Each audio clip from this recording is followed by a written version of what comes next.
성도님들 안녕하세요. 말씀 전에 광고를 하나 드리자면 우리가 캠프가 이제는 한 일주일 반 정도 남았고 손님들이 많이 또 일주일 동안 캠프 끝나고 있잖아요. 아마 다음 주일 날부터 또 장영재님의 허락 가운데 우리 또 새로운 워싱턴 교회에 새로운 미니 사역이 하나 시작이 됩니다. 또 은비자매, 진주, 연우 셋이서 웰컴 팀이 만들어질 겁니다. 웰컴 팀이 만들어져서 또 우리가 매주 하는 주보, 또 기도 제목 목록, 그리고 손님들 오게 되면 그리고 성도님들도 매주 주일 아침마다 또 인사하고 반겨주는 약간 그런 팀이 또 이루어져서 아마 저는 개인적으로 많이 기대되고요. 또 그게 시작될 때 또 성도님들의 많은 응원과 격려를 부탁합니다. 또 새롭게 시작되는 부분 한 번도 시도해 본 적이 없는 부분이라 그렇습니다. 오늘의 말씀은 이스라엘 민족, 이스라엘 백성, 이스라엘의 그런 역사 가운데 조금 특별한 시대에서 일어나는 일입니다. 지난주 사행 형제가 다뤘던 광야라는 시간이 있었죠. 40년 동안 애굽에서 시작했다가 광야라는 시간을 걸치고 여호수아라는 책에 들어와서 가나안 땅으로 건너감으로 전쟁이 많이 시작되죠.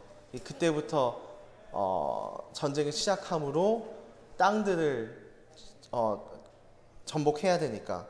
근데 오늘의 말씀은 딱 그 중간 어떻게 보면 이스라엘의 환절기 같은 시간 가운데 일어나는 이야기입니다. 광야 시간이 끝났고 새로운 대업을 앞둔 이스라엘 민족들에게 그 중간 그 환절기 같은 시간 가운데 하나님께서 그들을 어떻게 인도하셨고 어떠한 부분을 명하셨는지 우리가 보게 될 겁니다. 혹시 이스라엘 역사 또 가나안 땅을 건너고 난 다음에 이스라엘 역사를 잘 아시는 분 있나요?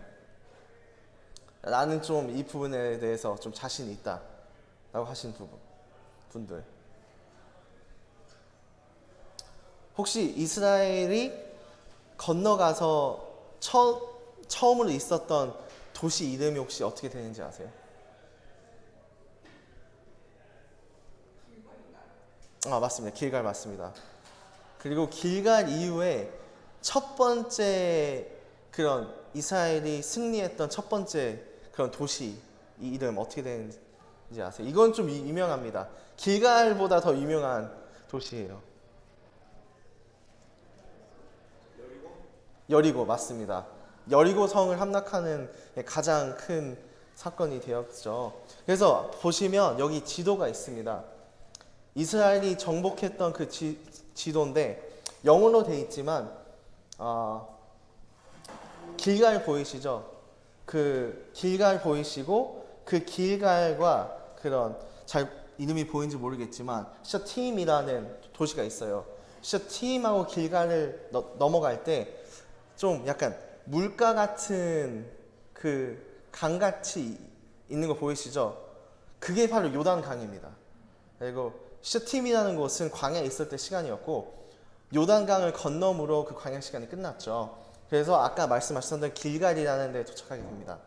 그래서 초록색 라인을 시작하면 길갈 다음에 여리고를 보게 됩니다.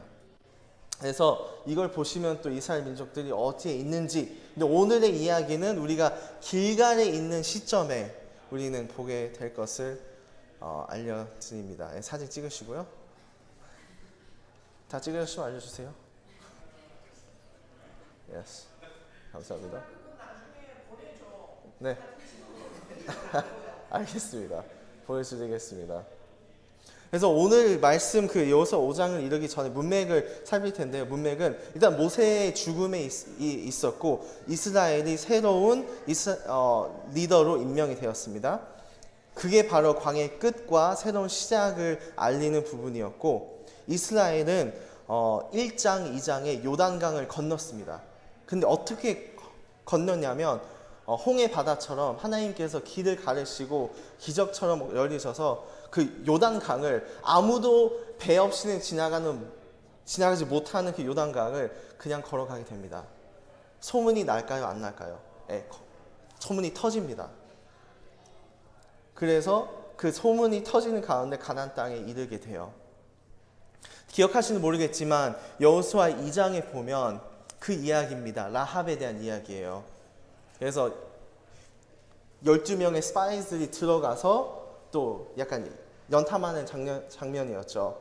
근데 그때 라합이 그들한테 얘기했던 게 뭐냐면 비밀스럽게 지금은 이 성, 이 여리고 그리고 여기 있는 주에 있는 나라들이 너희를 무서워한다 라는 이야기를 해줍니다. 그것도 오늘 중요한 문맥 포인트가 되겠습니다. 자, 그러면 우리 여호수아 5장 1절부터 끝까지 그냥 간단하게 5장 전체입니다. 5장 전체 이야기를 한번 읽어보겠습니다. 여호수아 5장 1절부터 끝까지입니다. 상해 형제님 기다리고 있었죠? 읽어주세요. 여호수아 5장입니다. 쉬운 말씀드립니다. 요단강 서쪽에 사는 아모리 사람들의 모든 왕들과 해변에서 사는 가나안 사람들의 모든 왕들은 주께서 이스라엘 백성이 요단강을 다 건널 때까지 그 강물을 말리셨다는 소식을 들었다. 그러자 그들의 심장은 오그라드는 것 같아서 이스라엘 백성을 대적할 용기를 완전히 잃고 말았다. 그때 주께서 여호수아에게 말씀하셨다. 너는 돌칼을 만들어서 이스라엘 사람들에게 할례를 베풀도록 하여라. 여호수아는 돌칼을 만들어 할례산에서 이스라엘 사람들에게 할례를 베풀었다. 그가 이렇게 할례를 베푼 데에는 사연이 있었다. 이집트에서 나온 이스라엘 사람들 중 전투할 수 있는 사람들은 이집트를 떠난 후 광야에서 떠도는 동안 모두 죽었다. 이집트에서 나온 사람들은 모두 할례를 받았으나 이집트를 떠난 후 광야에서 태어난 사람들은 할례를 받지 못했다. 이스라엘 사람들 중 이집트를 떠날 때 전투를 할 만한 연령에 도달한 사람들은 주께 순종하지 않았기 때문에 40년 동안 광야에서 방황해야 했다. 주께서는 젖과 꿀이 흐르는 땅을 주겠노라고 그들의 조상들에게 약속하였지만 불순종한 그들에게는 그 약속의 땅을 볼 수 없게 할 것이라고 맹세하셨던 것이다. 그 대신에 주께서는 그들의 자손들을 자라게 해주셨는데 여호수아가 그들에게 할례를 베푼 것이다. 그들은 광야를 거쳐 오는 동안 할례를 받지 않았기 때문에 그때까지 아직 할례를 받지 않은 처지였다. 사람들이 모두 할례를 받고 난 후 상처 부위가 아물 때까지 닷새 동안은 모두들 진영 안에 머물러 있었다. 주께서 여호수아에게 말씀하셨다. 오늘 나는 너희가 이집트에서 받은 수치를 완전히 불려 없애버렸다. 그래서 오늘날에도 그곳 이름이 길갈이라 불리게 되었다. 그날 14일 저녁 이스라엘 사람들은 여리고 평원의 길갈에 진을 치고 유월절을 축하하였다. 유월절을 지낸 바로 그 다음날 그들은 가나안 땅에서 난 누룩을 넣지 않은 빵과 볶은 음식을 먹었다. 그 땅에서 난 음식을 먹고 난 다음날부터는 만나가 내리지 않았다. 이제 이스라엘 사람들을 위한 만나는 더 이상 내려오지 않았지만 바로 그 해에 그들은 가나안 땅에서 거둔 곡식을 먹을 수 있었다. 여호수아가 여리고 가까이에 갔을 때였다. 고개를 들어보니 어떤 사람이 손에 칼을 빼들고 자기 앞에 서 있었다. 여호수아가 그에게 다가가며 물었다. 당신은 우리 편이요? 적의 편이요? 그가 대답했다. 어느 쪽도 아니다. 나는 주의 군대의 총사령관으로 여기 온 것이다. 그러자 여호수아는 땅에 엎드려 절을 한 다음에 그에게 물었다. 주께서 당신의 종에게 보내는 말씀이 무엇입니까? 주의 군대의 총사령관이 대답했다. 그대가 서 있는 곳은 거룩한 곳이니 신발을 벗어라. 여호수아는 그의 말대로 하였다. 감사합니다. 그래서 여기 보시면 하나님께서 어떻게 보면 전쟁 전이잖아요. 이게 전쟁을 임할 명령도 아직 내리시지 않았는데 그 전에 하나님께서 신기하게도 혹은 희한하게도 많이 개입하십니다. 직접 여호수아한테 말씀을 하세요. 이 5장만 펼쳤을 때. 그래서 그 부분 중심으로 볼 거고요. 6장을 보면 6장에 대한 이야기는 여리고 성의 함락입니다. 그래서 확실히 인간적으로 봤을 때는 실제적인 대업을 하기 직전의 이야기라는 것을 볼 수 있어요. 5장이라는 이야기는. 그 생각 문맥으로 봐주셨으면 하겠습니다. 그래서 오늘은 세 포인트로 이 5장이라는 말씀을 나눌 텐데요.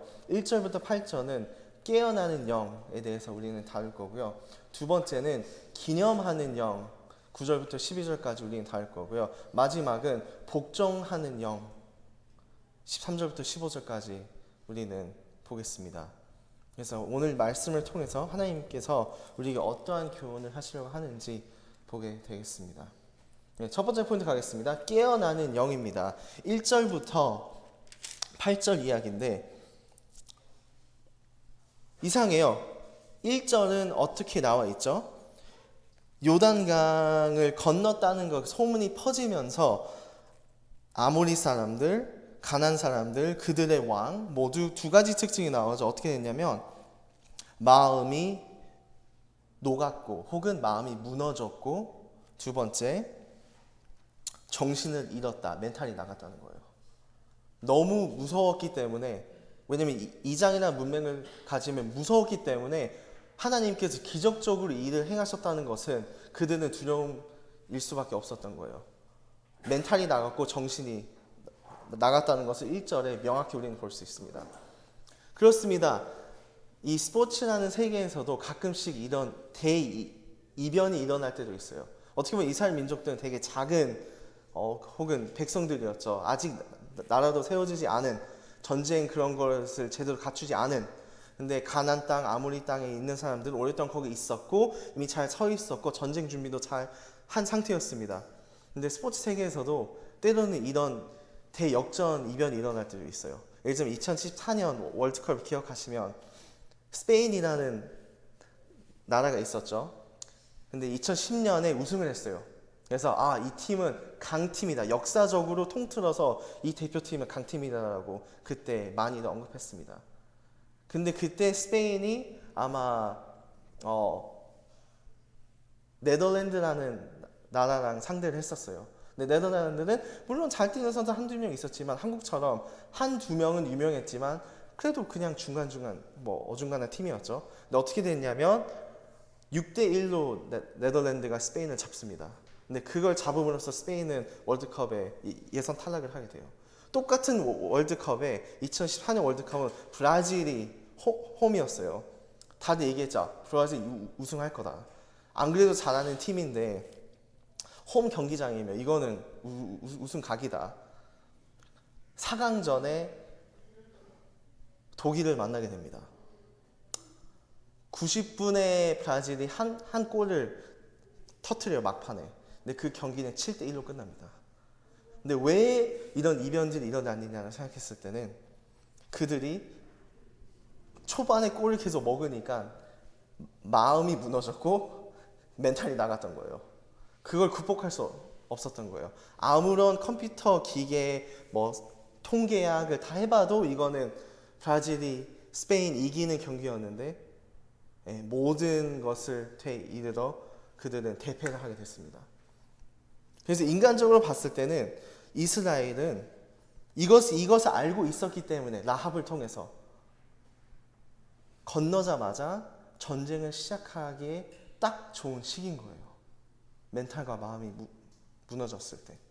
그렇잖아요.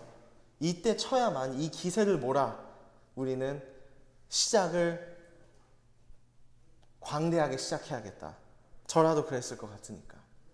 한 나라의 장군이고 리더라면 그 책임으로. 근데 하나님께서 2절에 그런 말씀을 하십니다. 너희들은 칼을 만들어. 칼?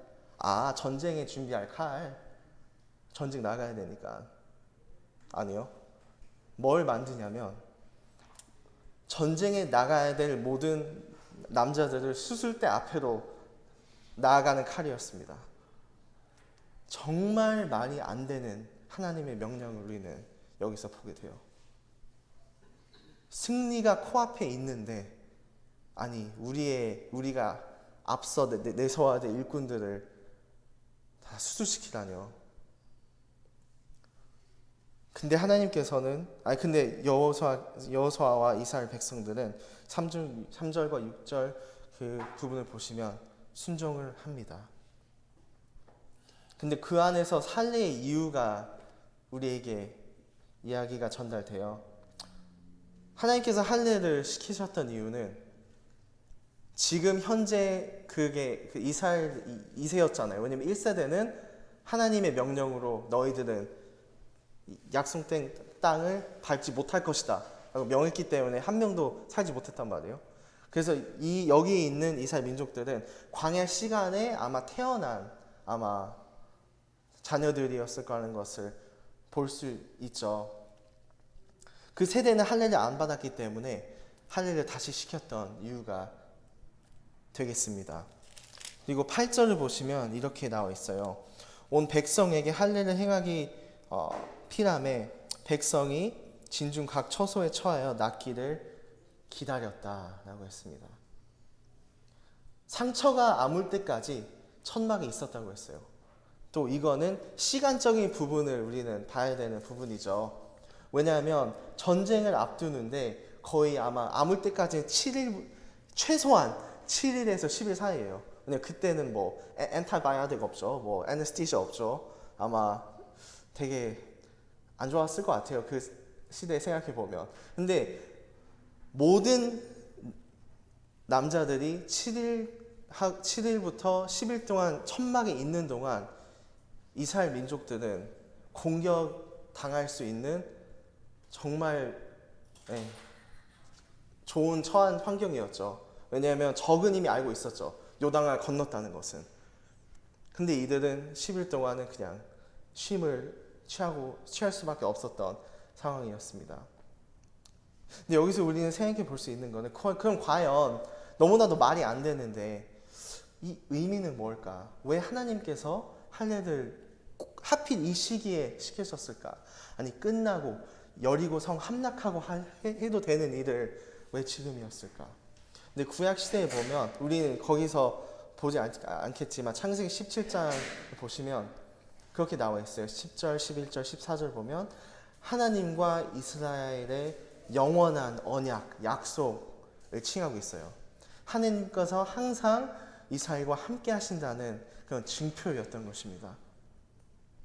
다 같이 손 한쪽은 여기 두시고 골로새서를 잠깐 켜겠습니다.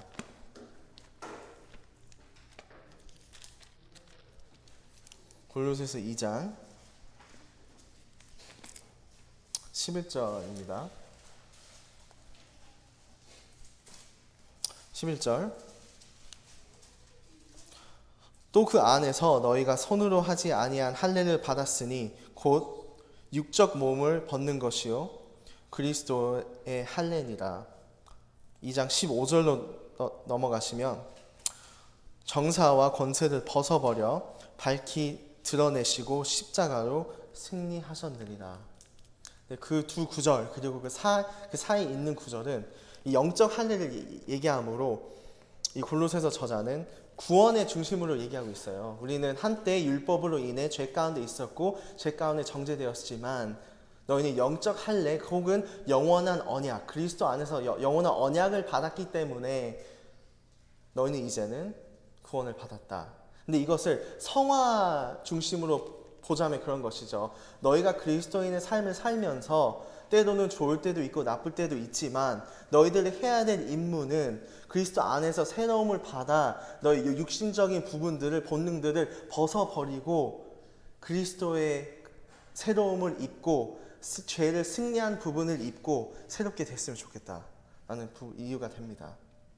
그래서 여기서 골로새서의 할례의 의미를 보면 그리스도로 인한 새로운 영으로 삶을 나아가는 것을 얘기해주고 있고 육신과 죄를 끊임없이 계속 승리하는 삶을 알려주고 있는 것을 우리는 볼 수 있습니다. 그러면 다시 우리는 우리 이야기 여호수아 5장 이야기 돌아와서 어떻게 이 의미를 우리 여기서 적용할 수 있는지 생각해 볼 수 있거든요. 왜 하나님께서 이스라엘 민족들한테 이 말도 안 되는 명령을 하셨는지 보면 이스라엘 민족들이 이 할례를 함으로 실천함으로 그 영의 새로워지기를 바랬던 것입니다. 그리고 전쟁을 실제적인 준비를 앞서 영이 새로워지는 것을 다시 깨어나는 것을 하나님께서는 원했습니다. 한번 생각을 해보시길 원합니다. 7일, 10일 그 정해진 시간 동안 모든 이스라엘의 남자들은 많이 육체적으로 아파했을 거예요. 너무너무 아파했을 거예요. 그리고 여자들은 너무 불안했을 거예요. 왜냐면 내 남편 아들, 날 지켜줘야 되는 내 남편과 아들이 지금 아무것도 못하고 지금 침대에 누워있는데 이때 누가 전쟁을 공격하면 어떡하지? 우리는 망한다. 현실적으로 생각하기 때문에. 근데 그 대신 이 7일, 10일 동안 이것을 기다리면서 이스라엘 민족들은 이 할례의 의미를 알았기 때문에 많은 생각을 하지 않았을까요? 내가 아무것도 못하고 나는 지금 한순간이면 갈 수 있는 상황인데 하나님께서 40년 동안 우리 광야에서 우리를 지켜주셨다. 이 할례의 의미는 지금 우리가 지금 이 불안한 상태일지라도 아파하는 상태일지라도 하나님께서 우리랑 영원한 약속을 맺어주셨기 때문에 우리는 괜찮을 거다. 그러지 않았을까요? 그래서 이 7일, 10일이라는 것을 시간을 두고 하나님께서는 천천히 이스라엘 민족들에게 있는 각 가정, 각 사람을 깨우시는 과정이었습니다.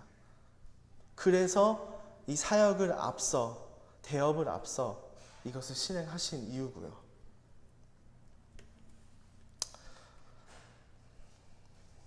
우리 삶에도 그런 것 같습니다. 하나님께서 우리를 다루실 때, 혹은 우리를 깨우실 때, 새롭게 하길 원하실 때 보면, 물론 하나님께서 그렇게 얘기하시죠. 너 지금까지 잠들어 있었어. 깨어날 때야. 제발 깨어나. 라고 말할 때도 있지만, 그 과정을 다 겪어 보시면 결국에는 그런 거더라고요. 하나님께서 그런 과정을 하신 이유는 내가 지금 현재 분리해 놓고 있는 모든 시선을 다시 주님으로부터 결국에는 모아지더라고요. 그게 바로 내 마음이 새롭게 되는 과정이라는 것을 저는 보게 됩니다. 그리고 때로는 하나님께서 우리를 깨우시기 위해 이스라엘 민족들처럼 때로는 불안함 가운데 두고 때로는 육체적인 고통 가운데 두고 때로는 우리가 하는 일 가운데 모두 올스탑 시킬 때도 있는 것 같아요. 왜냐? 다시 시선을 하나님으로 돌리는 마음으로부터. 그래서 그랬습니다. 이 7일이란 10일이라는 동안 하늘을 받고 이제는 다시 치유 과정 가운데 하나님은 이스라엘 민족들이 깨어나기를 원하셨습니다. 두 번째 부분 가겠습니다. 기념하는 영입니다. 9절 보면 이렇게 나와 있죠. 여호와께서 그 시간이 다 끝나고 나서 또 여호수아한테 얘기합니다. 무슨 얘기를 하냐면 이 도시, 이 지역을 기억해라 라고 합니다. 이 지역은 너의 수치를 너에게 굴러가게 하였다 라는 의미고 이 곳은 곧 길갈이다 라고 지읍니다. 그 의미는 바로 할례의 이유와 의미를 기억하시길 원했던 거예요. 앞으로 이스라엘 민족과 백성들이 계속 나라를 전복하고 세우게 될 텐데 그 모든 과정 가운데 이때를 잊지 말라는 거예요. 내가 너희를 깨웠을 때, 너희 영이 다시 새로워졌을 때.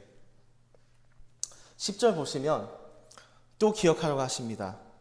뭘 기억하라고 하시냐면 그들은 유월절을 기억하고 지켰다고 했습니다. 광야 시간에 민수기 9장 보면 딱 한 번 광야 시간에 그들은 유월절 지켰다라는 기록이 나와 있어요. 그 전에 아마 애굽에 나오고 와서 아마 이게 기록된 두 번째 유월절을 지키는 일이 됐죠. 근데 유월절 기억하시면 사건이 뭐가 됐었죠? 주님께서 얘기하시기를 모든 이스라엘 백성들에게 나는 모두 애굽에 있는 첫째 아들을 난 죽일 것이다. 근데 너희가 어린 양을 죽이고 그 피로 너희 문짝에 붙인다면 너희를 구원할 것이다. 그래서 그 유월절이라는 것은 그들의 입장에서는 너무나도 중요한 구원의 이야기였어요. 근데 그것을 지켰습니다. 그래서 이 의미는 이스라엘 구원을 기억을 의미하는 부분입니다. 자, 마지막 그 11절 12절은 만나가 또 그때 멈췄어요. 만나가 멈췄어요. 만나라는 것은 이스라엘 민족들이 광야 시간에 모든 영양소를 담고 있고 그 어려운 과정을 할 수 있도록 모든 영양소가 들은 음식이죠. 근데 그것을 하나님은 그들이 필요했기 때문에 꾸준히 공급해 주셨습니다. 근데 여기서 11절은 그게 멈췄습니다. 근데 이스라엘 민족들 입장에서는 이 만나가 멈춘 거는 너무나도 큰 사건이었겠죠. 평생 동안 하나님께서 공급해 주셨는데 이제는 멈췄고 이제는 땅에 있는 곡식으로 이제는 먹을 수 있게 되었습니다. 근데 이걸 통해서 몇 가지 우리가 볼 수 있는 부분이 있어요. 한 가지 생각할 수 있는 부분은 만나가 멈췄다는 이유는 하나님의 공급, 이 만나 공급이 우연이 아니었다는 증거가 되었습니다. 우연으로 하늘에서 내가 필요하니까 떨어졌지가 아니라 정말 하나님께서 필요했을 때 내가 필요했던 것을 항상 채워주셨구나라는 증거였어요. 왜냐면 이제는 그 새로운 나라에 들어가서 곡식이 있었기 때문에 드디어 정착할 수 있는 나라였기 때문에 그 타이밍이 완벽했다는 것을 우리는 볼 수 있습니다. 그리고 앞으로 이제는 하나님께서 이 새로운 나라 땅으로 인해 계속 공급해 주실 거라는 약속을 또 의미하고 있어요. 이 만나가 멈췄다는 것은. 그래서 우리는 이 9절부터 12절이라는 것을 봤을 때 하나님께서는 이스라엘 백성들에게 길갈이라는 땅을 기억하고 기념하는 곳으로 박아두신 겁니다. 무엇을 기억하는? 할례를 기억하고 유월절을 기억하고 혹은 구원, 그리고 하나님께서 지금까지 함께 하셨다는 것을 기억해 주기 위해서였습니다. 그래서 우리는 유월절과 할례를 기억하는 사건을 두고 알 수 있는 것은 하나님께서 항상 그들과 함께 하셨다는 것을 알려주기 위해서 볼 수 있고요. 만나와 곡식을 봤을 때는 하나님께서 항상 함께 하실 거라는 것을 우리는 볼 수가 있죠. 그 전부터 앞으로 쭉 하나님께서는 계속 함께 하실 거라는 거. 어떻게 보면 에베소서라는 책이 많이 저는 기억이 났던 것 같아요. 이걸 보면서 에베소서 1장 보면 그렇게 나와 있잖아요. 나는 태초 전부터 너를 이미 그리스도 안에서 구원할 거라는 것을 예상했다. 근데 이스라엘 민족들도 보면 6월절이 처음 진행됐을 때 아마 그들은 태어나지 않은 상태였잖아요. 부모 세대였으니까. 근데 그들 입장이어서 6월절 기억하면서 하나님께서는 내가 태어나기 전부터 이 모든 것을 예정해 주셨구나. 그리고 지금도 하나님께서 일해 주시고 있고 앞으로도 계속 나와 함께 하신 분이구나 하는 것을 또 우리는 알 수 있는 것 같습니다. 그래서 여기 기념하는 영을 봤을 때 새로운 영으로 하나님을 진심으로 기억하고 기념하는 영이 되는 것입니다. 그래서 하나님께서 원하시는 것, 기념하는 영 되겠습니다.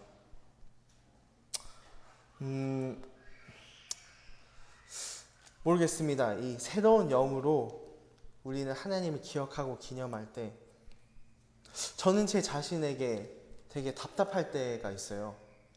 자주 그렇진 않지만 종종 그렇게 합니다. 내 자신에게 답답할 때. 근데 그 중에 하나, 내가 답답해하는 이유 하나를 고백드리자면 하나님 앞에서 제 일상 속에 혹은 주일날 내 예배가 더 이상 새로움이 없고 더 이상 깊이가 없고 지난주, 지난달, 몇 개월 전 예배랑 똑같아졌을 때 더 이상 새로움이 없을 때 전 제 자신에게 되게 답답하거든요. 왜냐면 나를 구원해 주신 내가 평생 감사해야 될 나의 하나님인데 나는 왜 더 이상 그분을 깊이 알아가지 못할까? 더 이상 왜 내 마음 가운데 하나님을 생각했을 때 감동이라는 게 없을까? 너무 답답해요. 제 자신이 싫을 정도로. 근데 더 제 자신이 밉고 싫을 때가 언제냐면 무뎌지는 내 예배를 정상으로 받아들이기 시작할 때예요.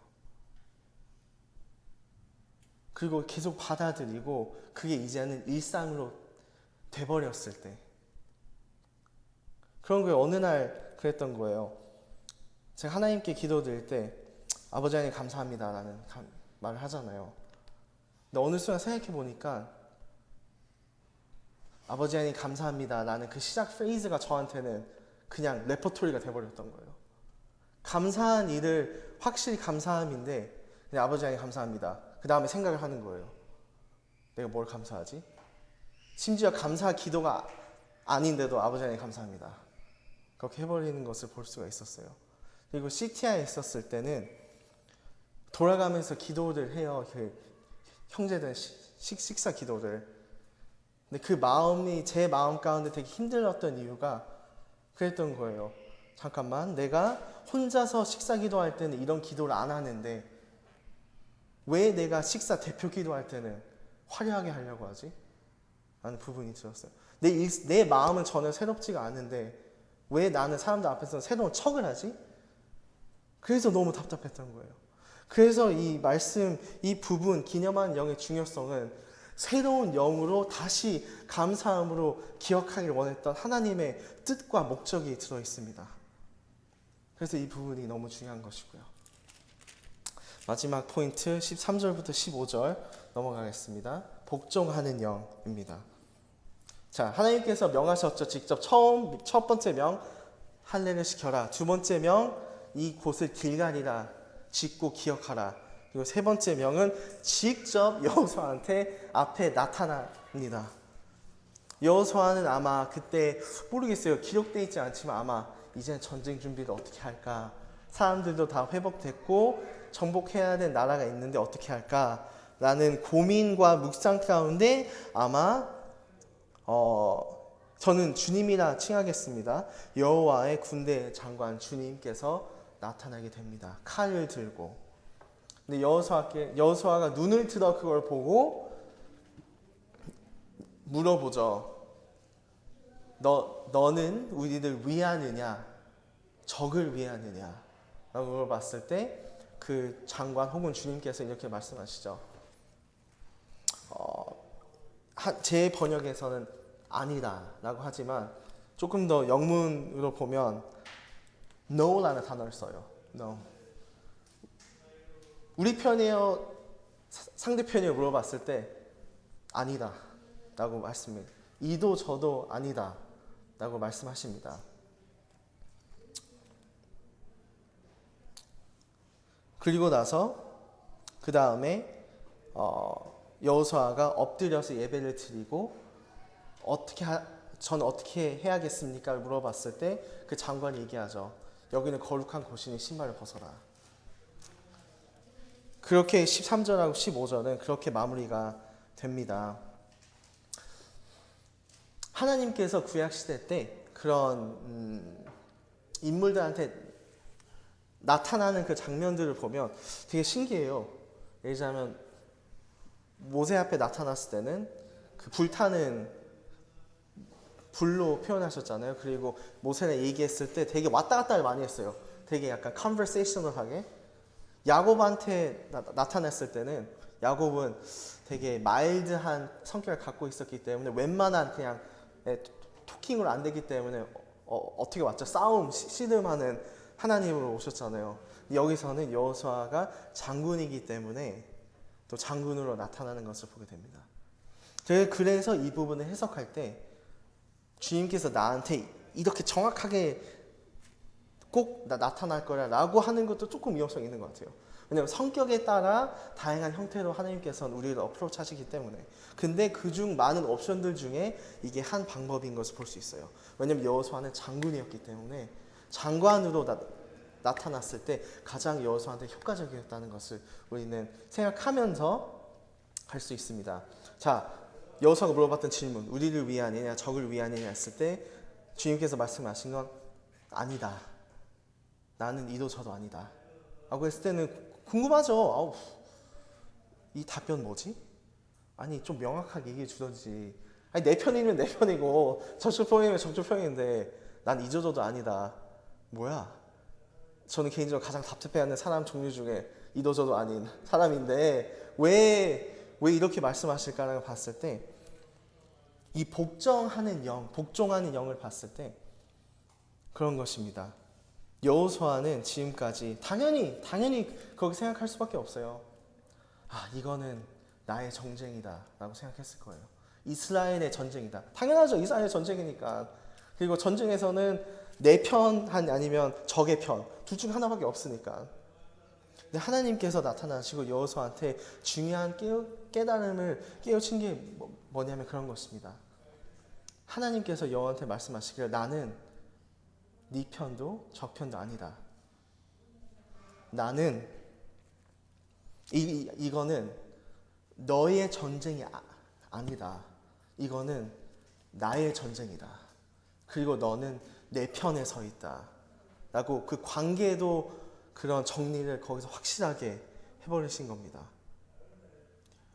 우리도 사역을 할 때, 때로는 일을 할 때 쉽게 그런 생각이 들 수 있는 것 같아요.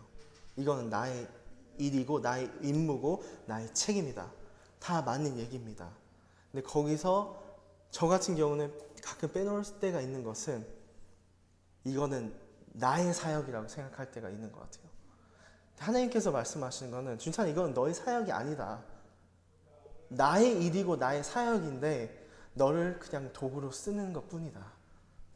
그 관계도 정리를 확실하게 해주시는 것을 우리는 볼 수가 있습니다. 그리고 하나님께서 여호수아한테 명하는 것이 신발을 벗어라 라고 했을 때는 그런 의미가 되겠죠.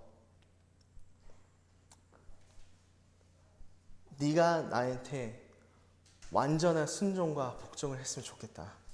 그래서 여호수아는 신발을 벗고 그대로 하게 됩니다.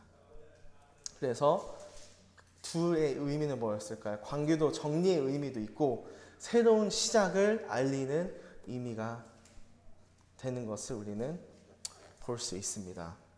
여기서 잠깐 여호수아의 그런 모습을 좀 주목했으면 좋겠어요. 네. 세 가지가 있죠. 13, 14, 15 보시면 13에는 질문을 하나 물었죠. 당신이 누구십니까? 딱 한 질문을 물어봐요. 내가 지금 얘기하는 분은 누구십니까? 그리고 주님이라는 것을 알았죠. 그리고 14절 뭘 하면 엎드려 절하고 가로되라고 써 있지만 영문에는 He fell on his face to the earth and worshipped 라고 써 있어요. 예배를 드렸다 라는 부분이 지어집니다. 여호수아는 누구신지 물어보고 그 주님을 알고 바로 실행했던 것이 예배를 드렸다는 거예요. 근데 저는 오랫동안 예배라는 걸 생각했을 때 항상 무엇을 드려야 된다라는 생각이 좀 컸던 것 같아요. 예배는 무조건 드려야 되고 주일날 떡과찬 시간이 나의 유일한 예배 시간이다. 나의 하나뿐인 예배 시간이라고 얘기했던 거예요. 근데 구약에 예배라는 표현을 다양하게 보고 이 부분에도 봤을 때는 예배라는 것을 실제적으로 내가 무엇을 드릴 때도 있지만 여기서는 마음, 자세, 상태, 태도를 얘기해주고 있습니다. 그가 엎드림으로 자연스럽게 그 대상이 높아지는 것이죠. 그게 바로 예배라고 표현해주고 있고 여호수아는 바로 이것을 표현했다고 얘기해주고 있습니다. 그리고 15절 여호수아는 한 나라의 한 백성의 리더이자 대장군인데도 불구하고 하나님께로부터 바로 순종하는 모습을 볼 수 있습니다. 어시천교회 성도 여러분, 이 여호수아의 모습을 봤을 때 주인을 확실히 알고 내 마음이 낮아짐으로 예배를 드리고 순종하는 것, 이 세 가지는 이게 바로 말씀이 얘기해주고 있는 우리가 주님 앞에 갖춰야 될 완전한 복종의 자세입니다.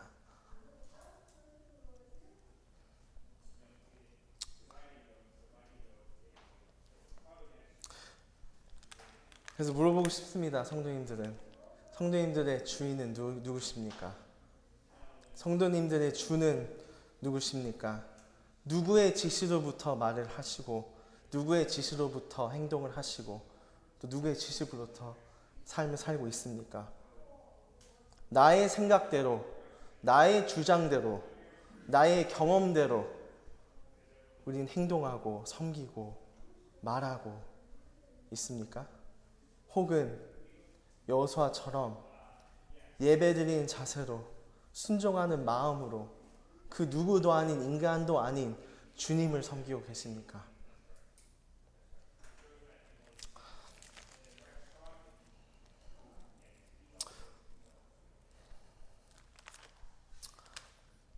그래서 그렇습니다. 우리는 이 세 가지 포인트를 봤을 때 깨어나는 영, 기념하는 영, 그리고 복종하는 영을 봤을 때 사역을 앞서 마음을 새로움을 받고 육신을 버리고 성령님과 함께 거하는 의미가 있고요. 그리고 우리의 삶 속에 존재한다면, 예배라는 것이 존재한다면 예배를 제대로 드리고 기억하는 것은 내 주님은 나와 함께 하셨고 항상 함께 하시고 있고 항상 함께 하실 거라는 것을 기억하는 것. 그리고 나의 주장, 경험, 생각보다는 그의 일하심을 보고 그의 명령대로 순종하는 것을 우리는 볼 수가 있죠. 성도 여러분, 우리는 이젠 캠프 11일이라는 시간이 남았습니다. 오늘로부터. 오늘의 말씀은 사역 전에 하나님께서 이스라엘 백성들이 깨닫기 원했던 말씀이었습니다. 11일이라는 시간이 남는 동안 그럼 우리는 어떻게 준비하는 게 맞을까요? 실제적인 준비, 라이드 정리, 음식 정리 우리는 이미 너무나도 잘하고 있는 것 같아요. 근데 우리가 하나님의 그리고 성령님께서 역사하시는 캠프를 앞두고 우리가 준비할 수 있는 것은 우리 각자 우리의 영을 되돌아보는 게 아닌가라는 생각이 듭니다.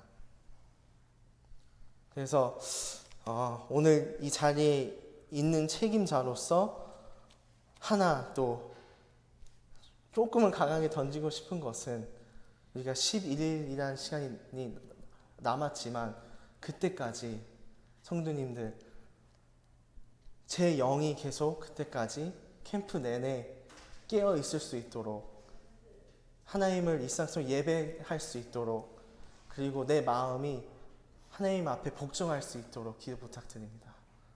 그리고 저 또한 우리 교회 각 성도님들을 위해서 그런 부분을 위해서 기도하겠습니다.